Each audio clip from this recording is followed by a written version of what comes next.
So the first step I took was to take 2 sheets of 5mm Foamex. These were A3 sheets, and I've measured them and cut them down to size so that they fit into the cabinet itself. So it's about 76cm by about 26cm, and to join them together I've just attached a couple of supporting struts with super glue, so that what I should be able to do is insert this directly into the shelf, and then I can build my scenic structure on top of it. What I'm going to be doing is the build itself is going to be going on top of this, so these will be hidden, and once I've got the sculptor mould and the polystyrene on it, it should give it a lot more strength. But I decided to go with this rather than using regular foam board, simply because I didn't know, given the length of it, whether foam board would warp or not. And it's quite long, it's quite narrow, there is a high risk that it will warp. If it does, it could ruin the whole thing. So I'm just going to sort of keep my eye on it as I build it, make sure it's flat and fits into the shelf. So the next step is going to be to build up the foam hill at the back, because as this is going to be for my Rohirrim army, I want a slight raise at the back, slight hill, so it looks like they're charging down towards the front of the cabinet. I don't want it to be too much, because if it's too much, the models will fall and tip down. So I'm going to go with some relatively thin polystyrene. This is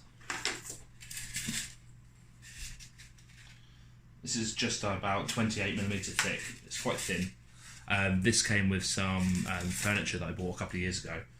So this will be running along the back with a taper coming down towards the front, and then sculptor mould to go over it to kind of blend it all in. So I'll stop here and come back once I've fitted the polystyrene onto the board itself. Now that the polystyrene is well and truly stuck down, I'm going to mark out some areas on here to add some pieces of rock, just to give a little bit of definition to the slope itself. I've considered perhaps getting some extra bits of battlefield debris that could go across here, but the more I look at it, the more I think that actually there's already going to be quite a few models on here, so any debris could just get in the way and clutter things up a bit. So for the moment, I'm just going to go with rocks. If I see anything or find anything in my spares box, perhaps I can use old weapons, shields, dead horses, that sort of thing, then I'll use them. But for the moment, I'm just going to keep it simple. Once I've carved out some of the polystyrene to actually put the rocks and insert them in, I'm going to glue them down with a hot glue gun. I'm going to use that mainly because it might melt the plastic slightly if the glue's hot enough, that is, but it's going to give me a good bond. I don't need to worry about that too much, because once I put the sculptor mould on this, I'll make sure that the sculptor mould comes up nicely and flush with the rocks, so that they're actually stuck in place rather than just glued on with some hot glue, which can easily come unstuck. So what I'm going to do now is I'll sort of like work out the layout for this, where I want to put the rocks. I'll carve them up and I'll stick them in, and I'll come back after that. So in my excitement, I've kind of rushed ahead a couple of steps. When I finished the last segment of this video, I had glued down the polystyrene, and I was going to start sort of mapping out where to put bits. What I did is I've cut them out, I've glued the rocks down with a hot glue gun. These are just pieces of slate, and I think maybe with some sort of, I don't know, it's not granite, it's just stuff out of my garden. When I moved in, there's a couple of paths which have got all this rock on it, and neither my partner and I like it, so slowly but surely I'm getting rid of it for her. I went ahead and started adding the sculptor mould, and then frustratingly I ran out of sculptor mould. So this half is done with sculptor mould, this half is done with normal polyfiller. The sculptor mould is a more expensive product than the polyfiller. Polyfiller you can pick up from any hardware shop for probably a couple of pounds for a whole bag, whereas the sculptor mould I got from Luke's APS at Geek Gaming. This is effectively just a upgraded version of paper mache. He's done a how-to video, or in his northern accent, an how-to video, which is brilliant. I mean, all it is essentially is mushed up toilet paper, with some very quick drying plaster in it. So this, which I only finished putting on probably about maybe 45 minutes, an hour ago, is now solid. Absolutely solid. I mean, if I wanted to get through it, I'd have to cut through it with a knife. This, on the other hand, which has been on here for probably about sort of like 25, 30 minutes, the thinner areas are drying slightly, but anywhere thicker, it's probably going to take overnight to dry.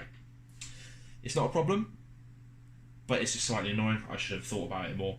Sculptor mould is great stuff, but I've noticed it doesn't really go very far once you mix them up. So for some of the bigger builds that people like Luke or anyone does, they must get through a hell of a lot of this stuff. I've tried to make it as far as possible to look like the rocks are actually sort of like partially submerged in the ground. I've not been particularly neat because after this, my next stage will be to add PVA glue and sand to the whole piece. The reason I do that is because I've tried to just paint the sculptor mould and apply flock directly. So a whole bit hole I did, I put brown paint on, then the green flock that I've got, and it didn't quite look right. The effect I want is, and I'll show you actually very quickly. So I've just grabbed some pieces I've made before. This is an insert that I did for a tea tray, and I used this as a display board at tournaments. I actually laid down sand first, painted it, and then dry brushed it before adding the flock, and it's given a very nice patchy sort of plains look. That's the look I'm going for, rather than this, which I've done more recently, and it was more of an experimental piece. It's not finished yet, but this hobbit hole. So if you were able to look closely, you'd see there's still pieces of the painted, what's that stuff called? Sculptor mould showing through, which is fine because I painted it a dark colour, but it just doesn't really look right because it's slightly shiny. So I think if I give it a whole coating of some sort of cover first and then apply the flock, because I do really like the flock. This flock is a very nice flock. Again, it's from Luke's APS, his range of 2-in-1 flocks, which is brilliant. But I want to get the sand down first. It also makes it a bit harder. Sand and PVA mixed together, and then what I normally do is give it an undercoat of spray paint. It will work together very nicely to make a sort of very, very solid finish. One couple of extra things I've added on as I was going along. I considered putting loads of battlefield debris down, but I'm going to have to look through what I've got. But I have got lots of these flickering tea lights. Works a bit better if I turn the light off. But I've cut out some holes, so these should fit into the board itself. Now the idea for this will be that I can add some chopped up sticks and bits and pieces like that, and some I think it's teddy bear stuffing I've got actually, and make it look like smoke. So I can actually make it look like some parts of the battlefield are on fire, which should be pretty cool. It adds a little bit of extra interest. And with the lights off in the cabinet, it should actually look pretty cool. I've just got to think how I'm going to do those without the... should be interesting. They need to be removable because the switch is on the bottom. But that's something to think about later. So I'll let this dry, and then I'll come back when I've moved on to the next part. So now that the sand's on and mostly dry, I'm going to go around and I'm going to touch up a few bits and pieces, just areas where the sand hasn't really gone on. And using some super glue, I'm going to attach some slightly larger stones. Got some pieces of slate that I've bought before and some random stones here. I'm going to glue them down with super glue. Perhaps put a little bit of sand around the edge just to make it look like they're a bit more embedded in the ground. But they're just going to add a little bit more extra texture detail that I'll be able to pick out once I start painting everything.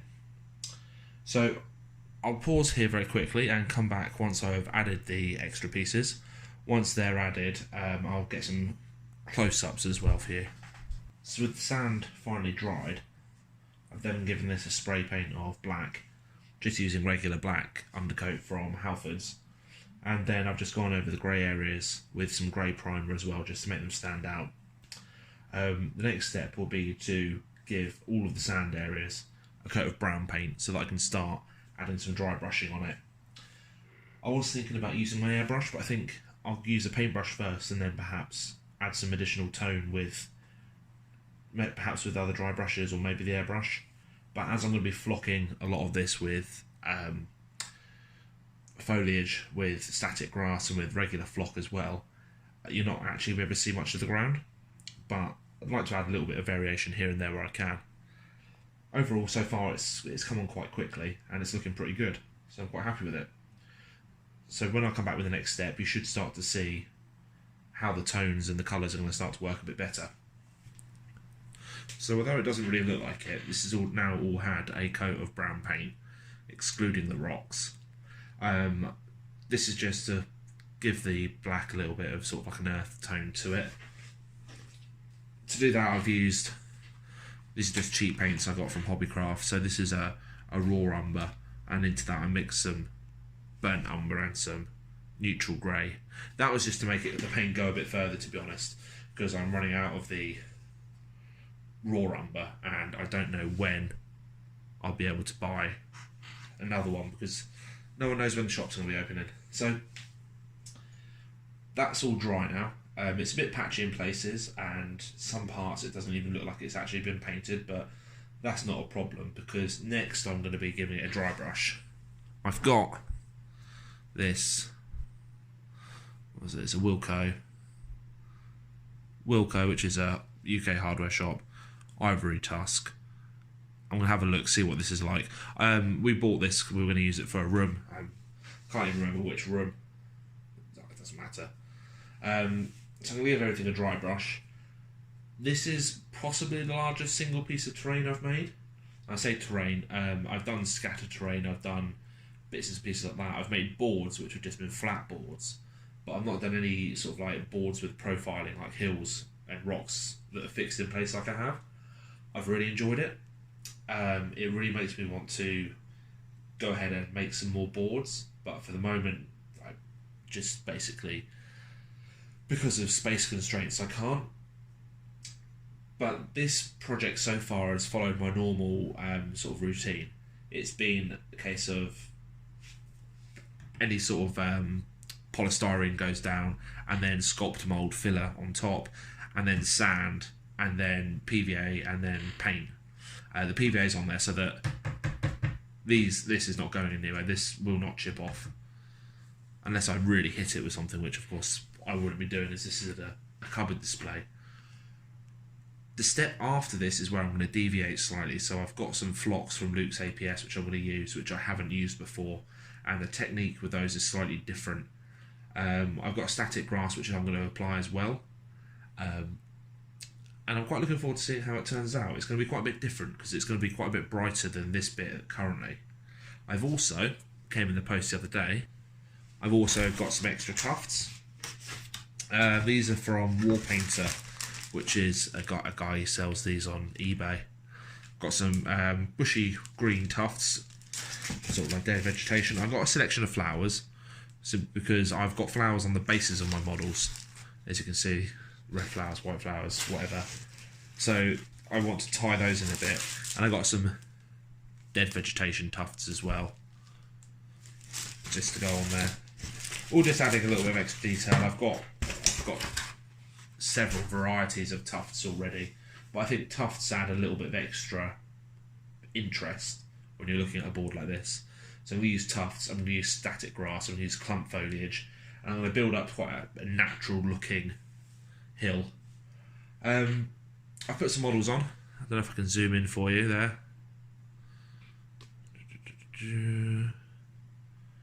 Yep, so at the front we've got Theoden, and we've got Elfhelm, Éomer, Dernhelm and Darrowine. They're all just Lord of the Rings range models. Just to give you some idea of the scale, it is a relatively large piece. 76 centimetres width. I believe it's 26 centimetres in depth. This has taken two A3 sheets of of Fomex to do. Obviously trimmed down a little bit. I can't wait to get it in the cupboard. I'd like to get some backing paper as well, the sort of backing paper that you might see for a model railway or an aquarium, and I want to put that into the back of the cabinet so I'd have some sort of sunset or sunrise even, so it looks like, well, I'll show you what it looks like. This is an artist's sort of like picture of the army of Rohan arriving at Minas Tirith, and I'd like to have some sort of sunrise, sunset kind of thing in the background, along with some LED lights along the top so you can just illuminate the whole thing. But it's going well. I'll go ahead and dry brush it and come back and show you the difference. I might try and get a couple of photos as well so you can see the difference just one coat of dry brush makes.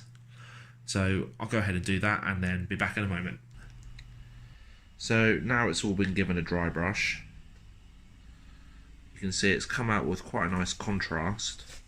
It's not too bright and it's not too dark, which is the perfect in between considering I'm going to be putting extra layers on. So now that's finished, the next step is to start applying some flock. The initial flock I'm going to use is the 2-in-1 green flock from Luke's APS. This is a nice sort of medium green. Put that through a sieve and it spreads quite nicely. After that, I'll probably apply some of the bright green 2-in-1 flock, which is very similar, just a little bit sort of lighter in actual weight as well. It's not quite as coarse as the 2-in-1 flock. So I'll put both of those down and then it will be on to static grass. So this is a new technique for me. I've not tried this before, so I'm going to be quite interested to see how it turns out. So now the first layer of green's gone down. This is the 2-in-1 flock from Luke's APS. It's the mid green. What I'll be doing now is giving this a spray over of watered down PVA glue. I've put some isopropyl alcohol in there as well just to see how that works, because I see a lot of people talking about that. Once that goes down, I'll start adding some more bits and pieces of grass, maybe some of the light green and maybe some of the my clump foliage that I use, just to start adding some different layers and different colours of grass. Once that's all been done, and once it's all dried, I want to go in and apply some static grass as well, just to give the illusion of longer grass in certain areas, different colours, etc, etc. So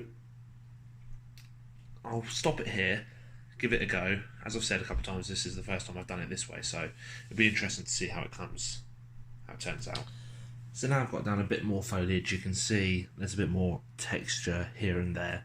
The colour's not too dissimilar, so I was kind of hoping for something a little bit lighter, but it doesn't really matter. It adds to the effect that it all seems to be the same sort of vegetation.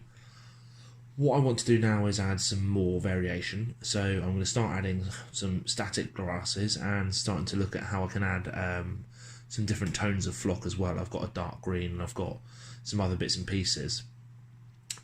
After that, it's all going to get a very heavy coat of watered down PVA.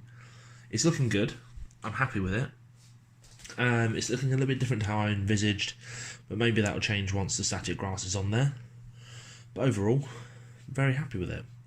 So I'll go ahead and apply the static grass. I think I'm going to use a couple of different types. And when I've done that, I'll come back and show what ones I used and how I went about doing it. So now the static grass has been applied, it isn't actually at all visible on the board, which is a little bit annoying. It seems to be an almost identical match for the foam flock, which again is a bit annoying. So whilst it does add some detail, and if you look closely you can see that there's static flock in certain places and not in others, it's not quite giving me the effect that I wanted. So I'm going to go back over it with a bit more static flock, probably the same stuff, just mixing in some shorter strands of dead grass so that it lightens up a little bit. I've had a complete and utter melt down with my static flock applicator. It's an absolute piece of crap. So I'm going to give it one more go tonight, see if it works. If not, it's going in the bin. I'll be buying myself a new one. Let me try and get some close-ups.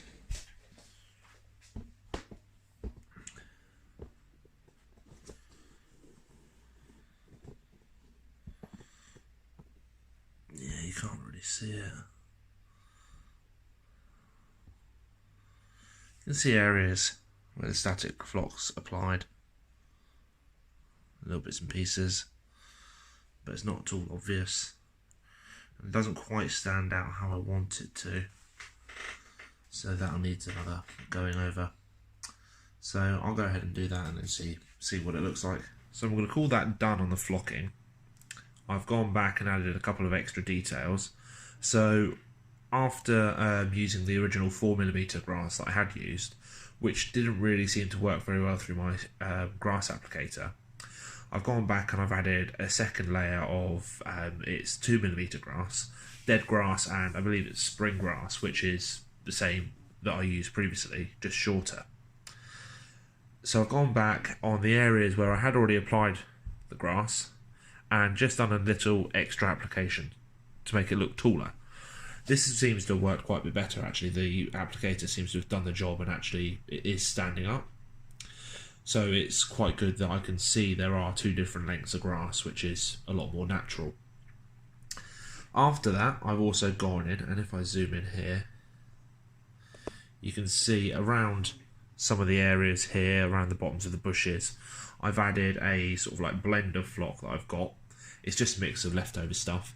So it's a bit of ground cover, and you can see it sort of scattered up here, which is was made of coffee grounds and some, I think it's brown sawdust flock that I've got as well. And then it's got some old static grass in there too that I just hadn't used for a long time. So that gives us sort of like a little bit of rough ground, a little bit of scrub, I suppose, if it is. Just to break up the fact that there's quite a lot of green on here, and dark green and light green. But so far, really happy with this. Turned out better than I expected it could have done. Really liking how the rocks have come out. These are just rocks from my garden, as I think I may have already mentioned. But they've come out really nicely. The dry brushing on them has been perfect. They were just painted black, sprayed with a little bit of grey, and I've dry brushed them, I think 2 or 3 different coats of grey with a little bit of cream mixed in. And it's looking good. Next step from now is tufts. So I'll be going back in. I've got a lot of tufts, as I showed off before. I'll place some down. I may even try to do a time lapse of this just to see how it works.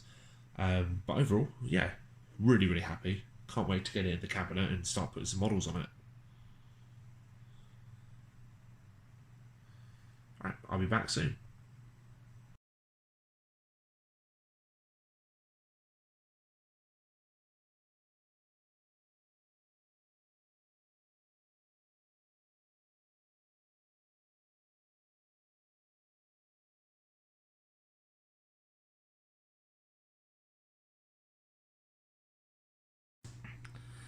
And there we go. That's with the tufts on. You may not have been able to see much while I was doing the time lapse because quite a few of the tufts are a very similar colour to the grass itself. So you may have only seen the dead ones and the flowers, but it was good fun actually. It was a bit of a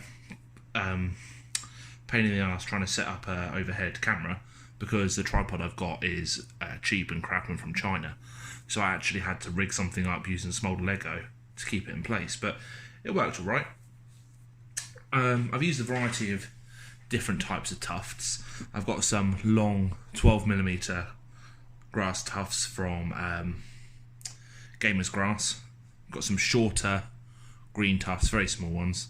Then I've got a selection from an eBay page called War Painter, and he does some really fantastic tufts.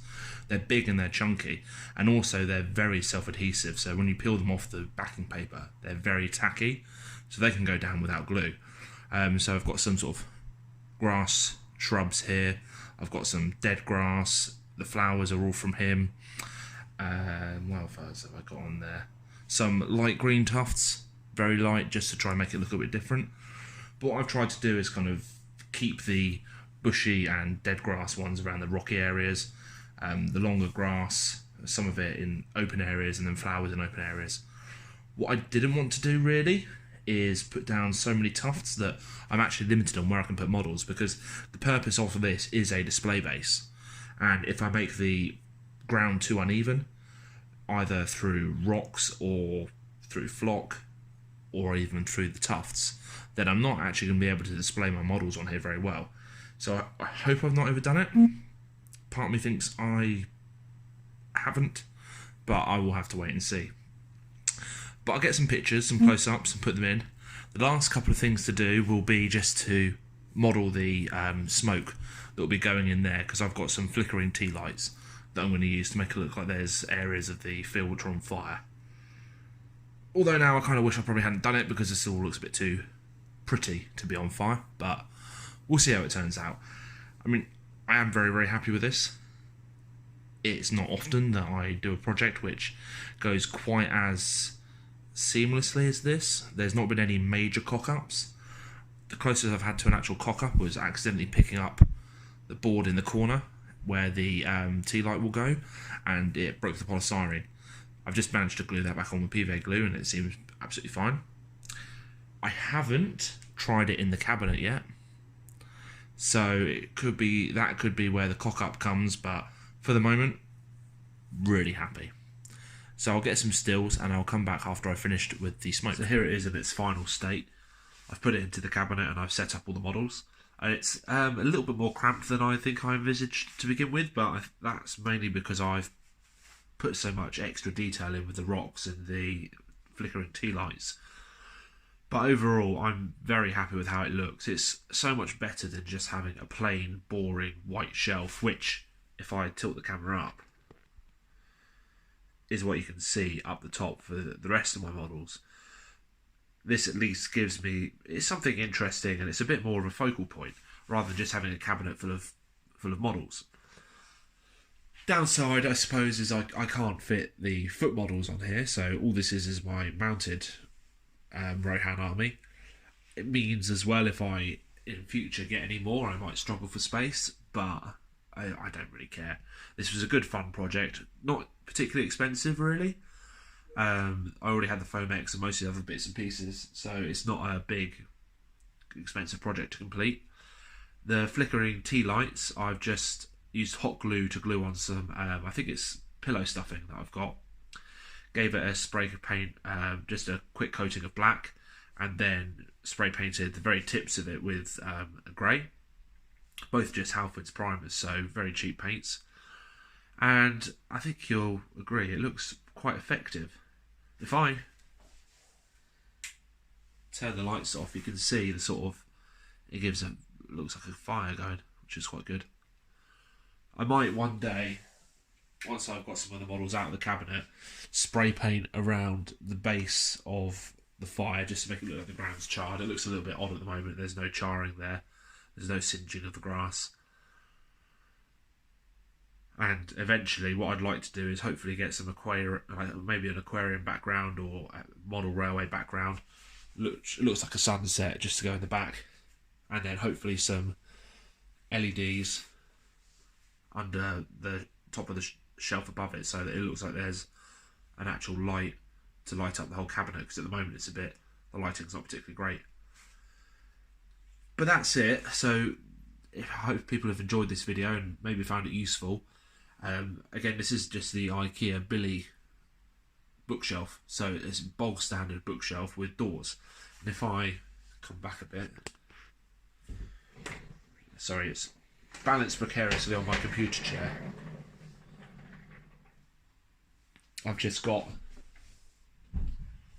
again from IKEA, they seem to fit with the cabinet perfectly, some doors. You can get the same doors with glass on top and bottom, except I've got solid bottom half of the door simply because I've got so much crap in there. So I hope you've enjoyed this, and please leave a comment if you have. Thanks.